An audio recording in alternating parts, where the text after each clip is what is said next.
Hi, my name is Taylor Haney. I chose to study oil and natural gas pipelines partially because of my major and partially out of curiosity. I am a small business management major and wanted to look into the business side of this industry as well as the processes that occur in it. The oil and natural gas industries are crucial in our everyday lives. Almost 64% of our oil consumption is for transportation needs. Another important component of these industries is how they drive business operations. Oil and natural gas are needed for production processes as well as the transportation of goods. As of 2012, 8.5% of oil consumption was industrial. In order to be able to consume oil and natural gas products, we must produce them first. This industry provides thousands of jobs in different processes. Exploration involves searching for oil reserves and determining if accessing them will be feasible. Geologists and engineers work together to accomplish this task. Refinement is the drilling process, which includes the oil drillers themselves, as well as engineers and mechanics who work on the machines. Distribution is the process of transporting the oil, which is what I am going to focus on. I'm sure that everyone has seen either a train or a semi-truck with a tank car or trailer. These are very common ways to transport oil and natural gas, but do have a lot of risks for accidents. These accidents could lead to spills and explosions. Oil tankers are much safer and more effective. They are able to carry a larger capacity as well. Pipelines are one of the most effective and environmentally friendly options. In America, we have over 190,000 miles of liquid pipelines and over 300,000 miles of natural gas pipelines. The American Petroleum Institute is a trade association for America's oil and natural gas industry. On their website, they state that pipelines are safe, efficient, and, because most are buried, largely unseen. Pipelines are usually, but not always, buried underground. Stations are located periodically around the pipeline system. These stations pressurize the oil to keep it moving.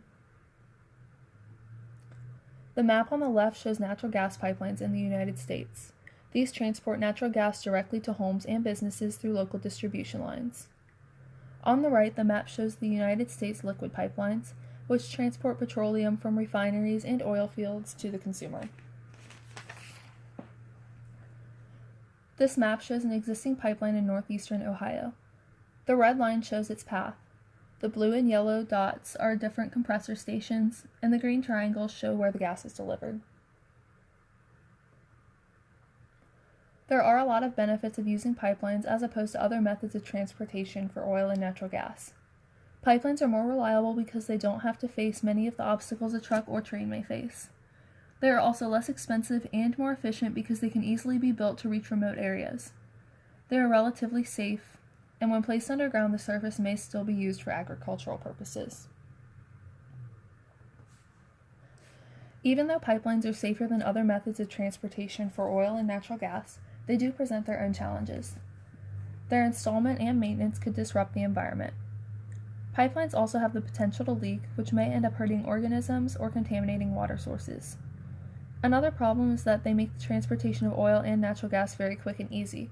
This may sound like a benefit, but it could also lead to the contribution of the use of fossil fuels, and therefore the release of more greenhouse gases.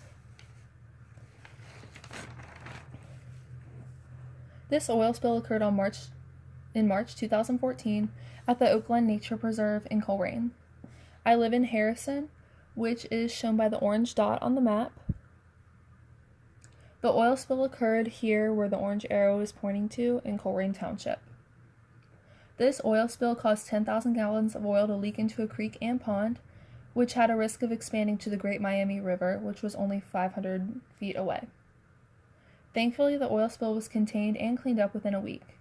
This was relatively small on the scale of oil spills, but still caused $7.5 million in damages. Part of the reason I chose this topic is because a compressor station was recently constructed about a mile from my house. I live at the red dot, which is shown on the map, and this orange dot is where the compressor station is located. It pressurizes the gas using turbines, motors, and engines. One day I was running at the park and decided to take a detour to take these pictures. One problem that I noticed with the compressor station and the pipelines is that it's not only right next to a park, but the pipeline runs right next to a creek, as you can see in the top right picture. If you look on the map, this yellow dot shows the location where this picture was taken. A leak from this pipeline could cause a lot of contamination and would spread easily if it were to enter the creek. In conclusion, natural gas and oil pipelines are an effective way to transport the resources. Even if they are underground, they may have a very bad effect on the environment. It seems like the most common problems with the pipelines seems to be leaks. We are learning from smaller oil spills and using that knowledge to prevent larger ones in the future.